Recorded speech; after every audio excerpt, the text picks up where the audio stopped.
What's up, guys? It's Unchained here for another Let's Play Halo 4 multiplayer. And what do you know? Looks like we're on the losing team here. I had no clue what map we were going to be playing because it was just taking its sweet time to load. And oh my god, looks like we're playing on a new map. Wreckage. That's a miracle. We're actually playing on this map. Can't seem to catch a break. I think with the most recent title update, they fixed the playlist so that you actually can start playing with people that have the maps. It's kind of an afterthought now, in my opinion, but that's totally cool. This is literally my first game of the day. I've been playing a lot of Wii U because I'm doing a lot of Black Ops 2 because I have that on my Nintendo console, so warming up is going to be a little bit more of a chore now than it usually is, but it's okay. Well, maybe we can fit a couple games in this video. Yeah, so I'm not really sure if I mentioned this in my, one of the ending videos of my DuckTales Let's Play, but I did manage to pre-order the Xbox One. It was a fucking miracle, because I went to check ebgames.com, or GameStop.com, I always say EB Games, Electronics Boutique, or at least that's what it was called before it started becoming GameStop. So, yeah, that was a horrible shot.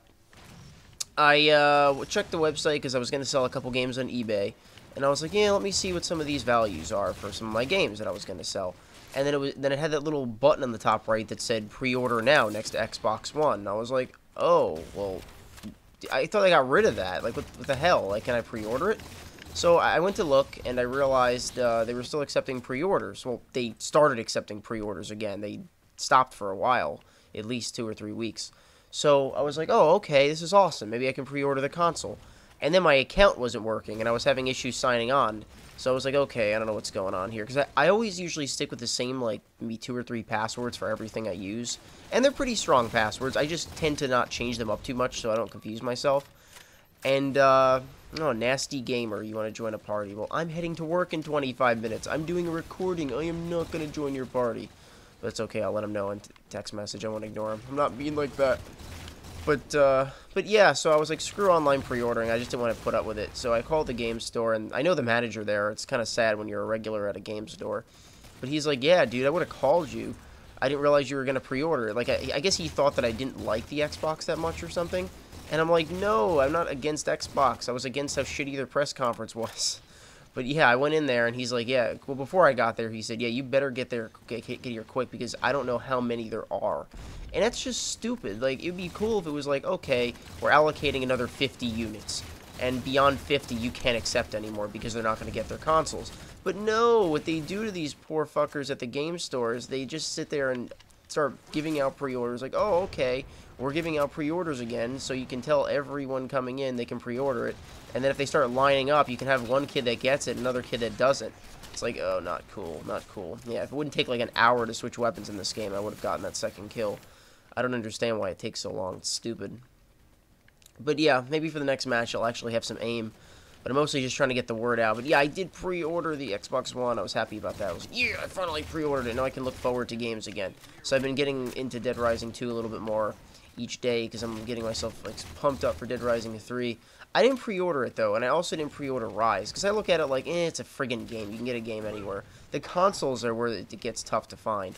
But yeah, Rise Son of Rome looks pretty good, but I don't know. I guess a lot of people like myself have kind of gotten nervous over the QuickTime events, and that's not really what kind of kept me away from it.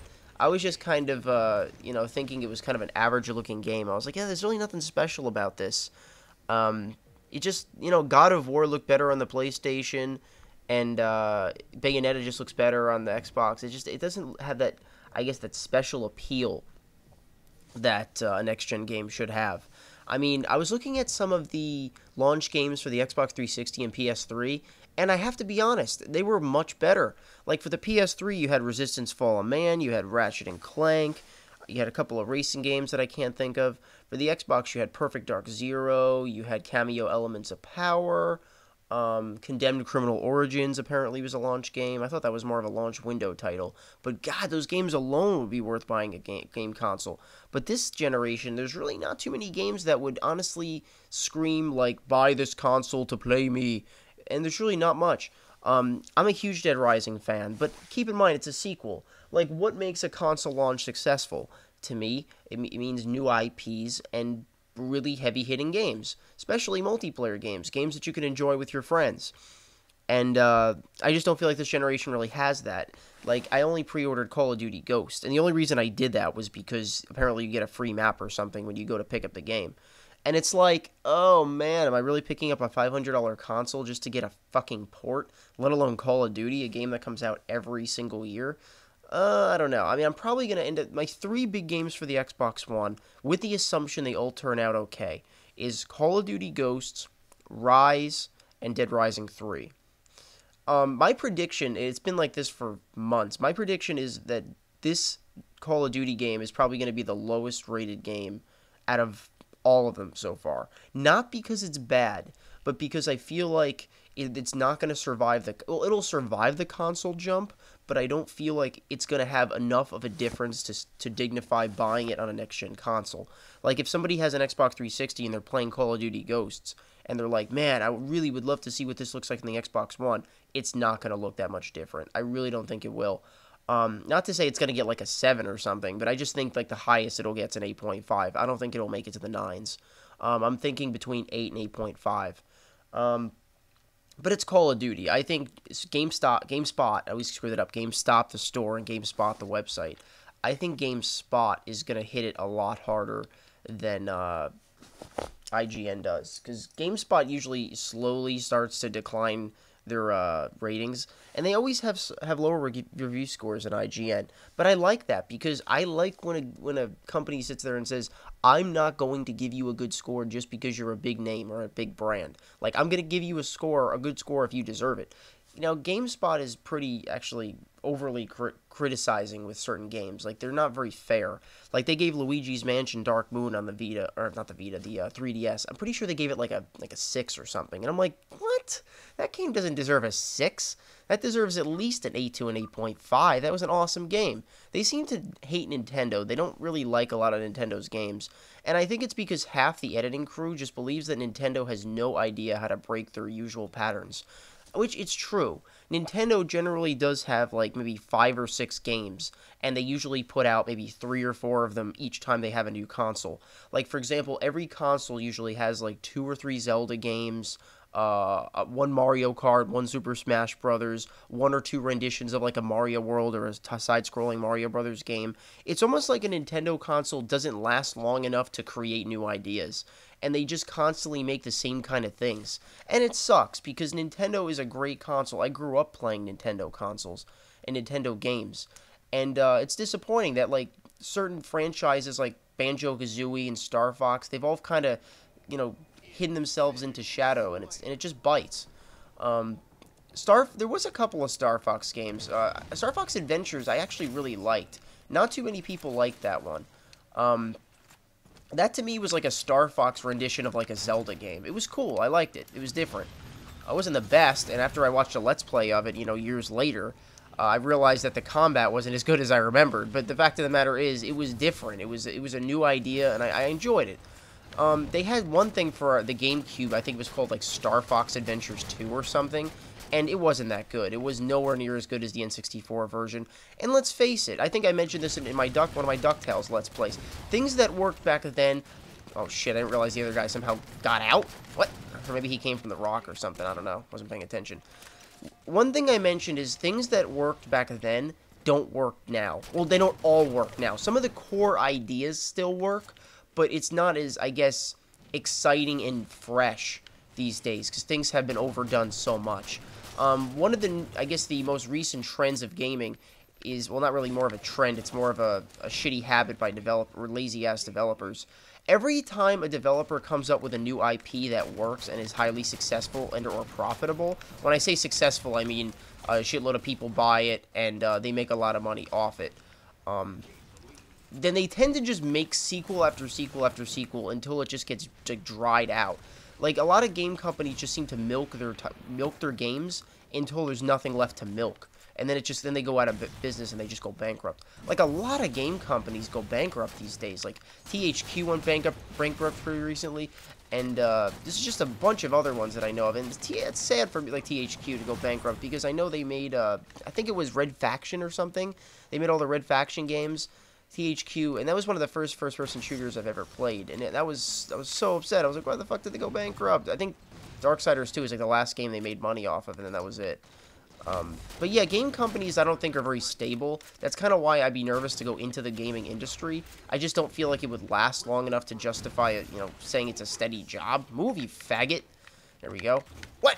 Oh my god, random lag spike. Oh, that's so annoying. Well, whatever. Back me up or something.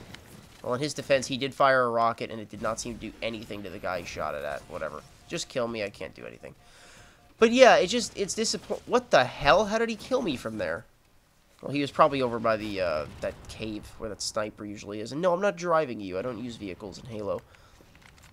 Vehicles are lame. Lame, lame, lame. Super lame. Capital L. But yeah, a lot of game companies these days just seem to like find what works and they just milk it.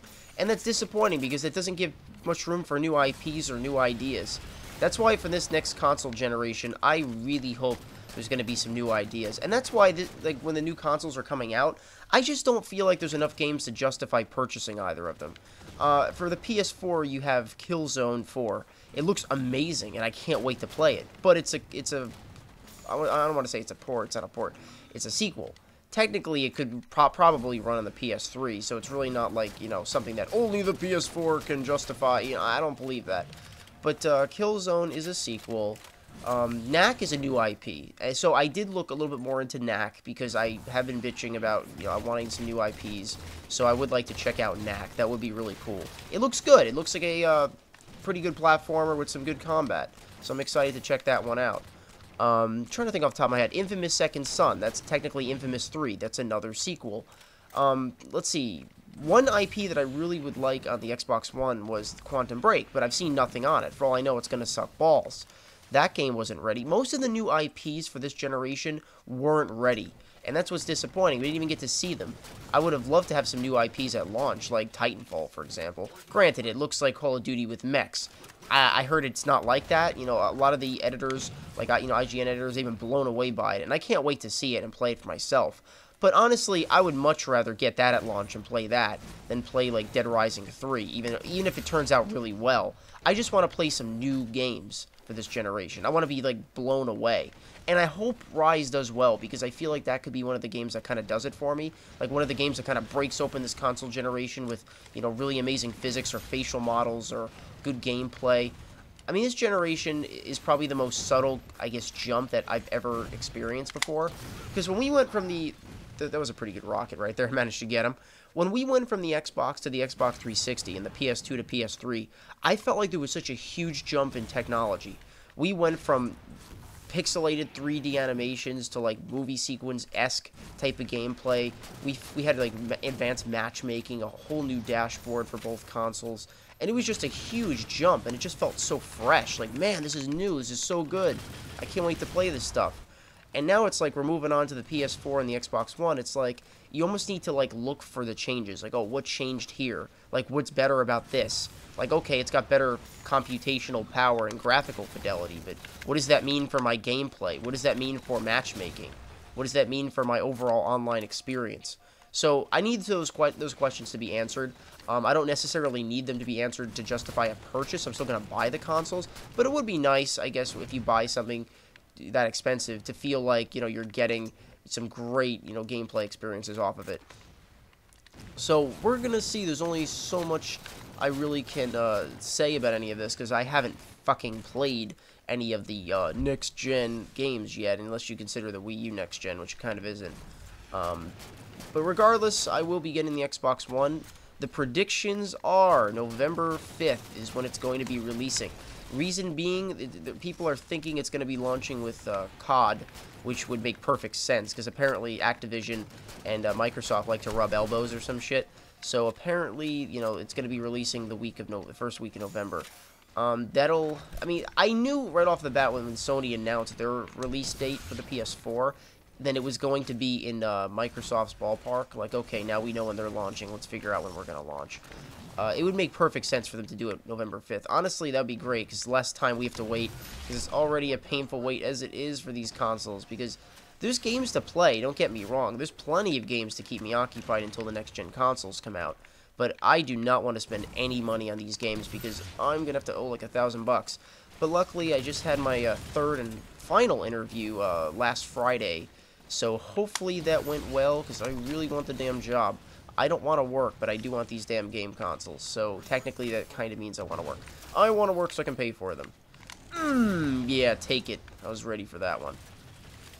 So, see, I was in this match at the beginning this time, and that is why we're winning. I'm just kidding. I'm not really that good right now. I'm still kind of warm. I'm definitely more warmed up than I was the last game, but I still can't, like, hit these kinds of shots. I'm so bad. Okay. That guy is not in the gunner, so I don't have to worry about him anymore. I don't have to worry about you. Yeah, these people are terrible. They're not shooting me at all. Like, I couldn't figure out who I wanted to shoot, so I was just kind of scanning the horizon a little bit, and no one was attacking me. I'm like, okay, these guys are kind of slow.